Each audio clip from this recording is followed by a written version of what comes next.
Hey everyone, Mr. Happy here, and in this video we're going to be covering some of the official Paladin changes that were listed in the live letter number 36 for Final Fantasy XIV. These changes will go live when Final Fantasy's next expansion, Stormblood, goes live on June 16th for early access, June 20th for full release. Now keep in mind we're going to be talking about a lot of abilities here. Everything you see, every numerical value that I tell you is subject to change. We saw them in the live letter, we see them in this job action trailer, and there's still a lot of things that we're not sure about. So expect more information, more clarity, and more final numbers in the coming weeks because they're going to adjust it all the way up until launch. So we've got a lot of information to cover. We've got what's right in front of you here. We've got some translation of some of their skills over on Reddit. I'm going to make sure to link that in the description. And we actually have some of the information that came from Yoshi P himself when they were showing off some of Paladin's new skills during the live letter itself. So let's get started. First, let's cover the most obvious new thing that's on the screen right here, the gauge in the bottom right corner of the screen.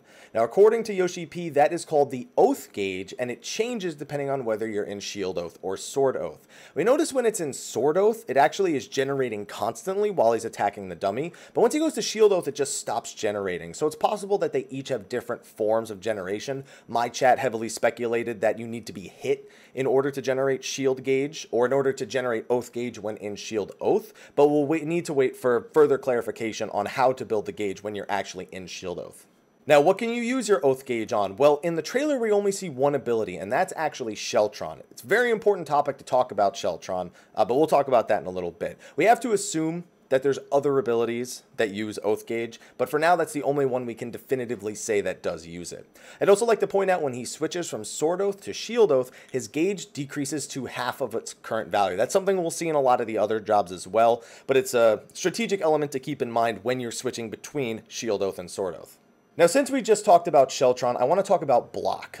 Yoshi P gave us a lot of very specific details on Paladin. One of them is that Shield Oath is being moved to level 30, something that's been just heavily requested. That's really a new player thing, or just somebody who's leveling the job for the first time. It's just a quality of life change. The big thing is that block now works on magical attacks in addition to physical attacks. That was one of the biggest weaknesses of Paladin in 3.x, was that if you were ever against the boss that had a magical tank buster or just did primarily magic attacks, which was pretty frequent in Heaven's Word, the block was just useless. All your blocking cooldowns were useless, Sheltron, Bulwark, blocking in itself was useless, and it really lowered Paladin's values in fights like that. Making block now work on both physical and magical damage greatly increases the values of things such as Bulwark, Sheltron, and just shield blocking in general. There's also another new skill that increases block rate, but we'll get to that a little bit later. Now, Paladins do still have cast times. We've seen that he still had Clemency on his bar when it was shown to us in the live letter. We've seen that they do have Divine Veil, so they have that protective element to them. And we also see a new spell being cast in this job action trailer, which looks like some sort of nuke on the target. So it looks like you'll have offensive options as well as defensive options, which is pretty in line with this whole Shield Oath, Sword Oath thing that they seem to really be playing on, and the difference between being offensive and being defensive. Also, Paladins finally got an AoE weapon skill. You see it used here in the trailer. It's very similar to Link's 360 spin. Somebody actually translated the tooltip for that, and it says it's just AoE damage. It doesn't have any sort of raised enmity. Again, that can change before the launch, and it may have enmity on it by the time June 16th rolls around. But for now, we'd have to assume, because we don't actually ever see Flash in any of this stuff right here, that Flash and Circle of Scorn are still enmity generators, and that this new AoE weapon skill is actually just for damage, to give Paladin some sort of AoE damage option. Not a huge fan of it not having enmity, if that's actually how it ends up going through in the end, but I mean, we'll just have to see really how it pans out. Another attack that we see here is a new type of swing that we see. According to the Reddit thread that I'm reading from that's been translating a bunch of the tooltips from the live letter, that might be an attack called Requiescat. That's so bad, I'm so sorry. It's an attack that does more damage the more MP you have, and if you have more than 80% MP, it actually increases your damage and healing done. So another big amount of damage, a self-buff that you can make sure you use at an optimal time, and that's just another element, something that's increasing both, again, the offensive and defensive elements that come to the Paladin.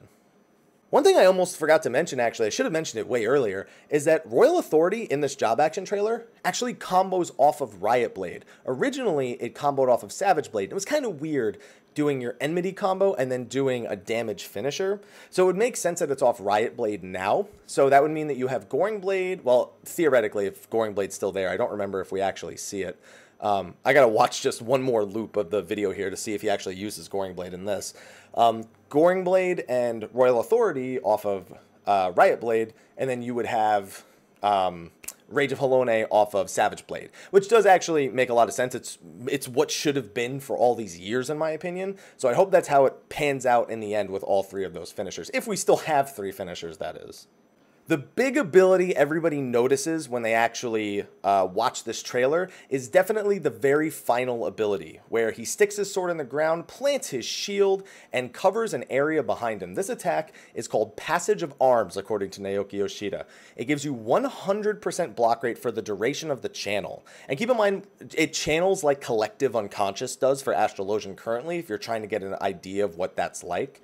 So it's 100% block rate, and it actually decreases the damage taken for everyone standing behind the Paladin by 15%. So if you're standing behind a Paladin when he uses that ability, you take 15% less damage. That, again, just keeps playing on this like massive mitigation tool, and when mixed with some of the other changes that came to the other tanks, as well as the crossroll system, which we'll cover in another video, this could actually give Paladin some value if fights are dealing enough damage to warrant it.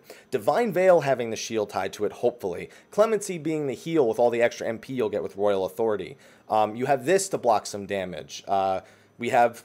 I guess we still need to see what some of their other skills are, because we don't know what other skills have changed, I guess. We really only know what these few new skills and the changes to the Oath Gauge does. So we'll have to revisit this in a few weeks when we have some more definitive information, really close to launch. But until then, it's good for Paladin. They fixed a lot of the problems people had with it, but it's still a question with all this mitigation, with block now working on magic, with, you know, Sheltron being able to block, with the new single target nuke, with that self buff, with all these things. Are these enough to get Paladins to stop being made fun of on some of the more frequented online resources? That is the big question we all have.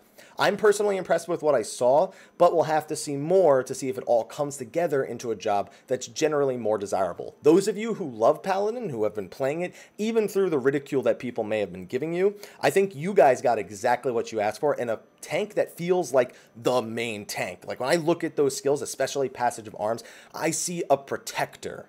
And I think that's the fantasy that they're trying to go for here. Hopefully they succeed in 4.0. But on that note, I'm going to wrap up this video. I got plenty more to record, so I just got to move through, just like a robot. Just got to keep going. Be sure to like, favorite, subscribe, and share, and stay tuned for all the latest analysis, overview, thoughts, everything you want to know about Stormblood. I got you covered. Anyway, thank you for watching, and until next time, take care.